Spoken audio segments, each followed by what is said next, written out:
Students, inorganic chemistry जो कि one of the most important parts में से है आपके केमिस्ट्री के, उसमें से जो बहुत ज्यादा खास ख्याल आपको रखना है वो है केमिकल बॉन्डिंग। केमिकल बॉन्डिंग को ना बहुत अच्छे से पढ़ना है। कई बार हमें लगता है कि एक अकेला टॉपिक, इसको इतनी इंपॉर्टेंस क्यों मैं दे रहा हूँ। स्पेशली मैं अगर बात करूं तो मैं स्टूडेंट्स को केमिकल बॉन्डिंग बहुत डिटेल में बहुत ज्यादा पढ़ाता हूँ। उसका सिर्फ ये कारण है कि केमिकल बॉन्डिंग की मदद से ही हम पूरा ऑर्गेनिक केमिस्ट्री पढ़ते हैं। केमिकल बॉन्डिंग की मदद से हम coordination chemistry, salt analysis, metallurgy तक पढ़ते हैं। P block and D block group theories भी पढ़ते हैं। इसलिए इस टॉपिक को बिल्कुल हल्के में मत लीजिएगा, बहुत इंपॉर्टेंट टॉपिक है और अच्छी तरह से इसको स्टडी किया जाए। हर तरह की उसमें जो थ्योरीज हैं उनको डिटेल में जाया जाए उनके, चाहे वो बैक बॉन्डिंग से रिलेटेड है, कॉन्सेप्ट्स हैं, हाइड्रोलिसिस ऑफ इनऑर्गेनिक सॉल्ट्स है, मॉलिक्यूलर ऑर्बिटल थ्योरी है, हाइड्रोजन बॉन्डिंग, डाइपोल मोमेंट, कितनी सारी चीजें, पोलराइजेशन इफेक्ट, फजान्स रूल, बहुत अच्छे से पढ़ें। लेकिन इसके लिए ये भी जरूरी है कि केमिकल बॉन्डिंग बहुत अच्छा हम कर सकें। इसके लिए इनफैक्ट ये भी कहूंगा कि हमारे लिए ये भी जरूरी है कि आप उसमें जो है ना केमिकल बॉन्डिंग को अच्छे से समझने के लिए पहले एटॉमिक स्ट्रक्चर और पीरियोडिक प्रॉपर्टीज को अच्छी तरह से रिवाइज करें। जेड इफेक्टिव न्यूक्लियर चार्ज से रिलेटेड जो कॉन्सेप्ट हैं, कई सारे एक्सेप्शन है पीरियोडिक टेबल में, उनको पढ़ें, एटॉमिक स्ट्रक्चर रिवाइज करें, तब आप केमिकल बॉन्डिंग पे जाइए।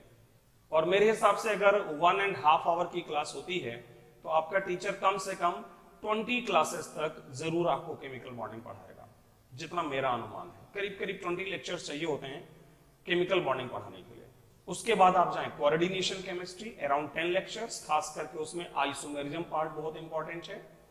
कोऑर्डिनेशन कंपाउंड के आइसोमर्स बहुत ज्यादा पूछा जाता है आजकल, आप जान रहे हैं। देन मेटलर्जी पे जाएं, मेटलर्जी को बहुत अच्छे से पढ़ें। उसमें ओर्स के नाम आपको रटना होता है, वो अलग बात है, लेकिन उसके जो प्रोसीजर्स हैं, प्रोसेसेस हैं एक्सट्रैक्शन के, वो इंटरेस्टिंग है, बहुत अच्छे से समझ आता है। एलिंगम डायग्राम से रिलेटेड क्वेश्चन।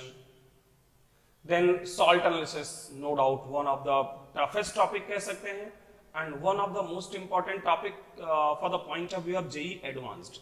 देखिए जेई मेन में जो क्वेश्चन आता है सॉल्ट एनालिसिस का, वो उतना मुश्किल नहीं होता है। वो तो अगर आप सॉल्ट एनालिसिस का जो क्लासिफिकेशन पार्ट है आप उतना ही पढ़ लेंगे तो जेई मेन का क्वेश्चन हो जाएगा। पर एडवांस के लिए आपकी तैयारी बहुत अच्छी होनी चाहिए।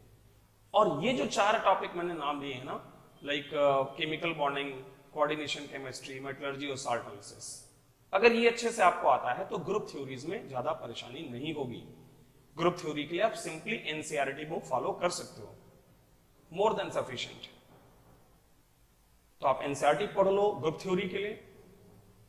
और इन सब के लिए अगर आपको बुक चाहिए तो आप जेडी ली का बुक फॉलो कर सकते हैं।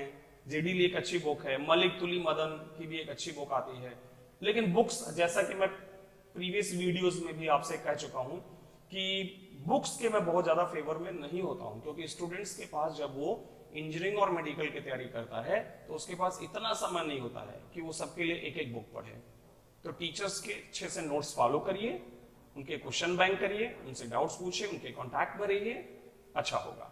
Thank you.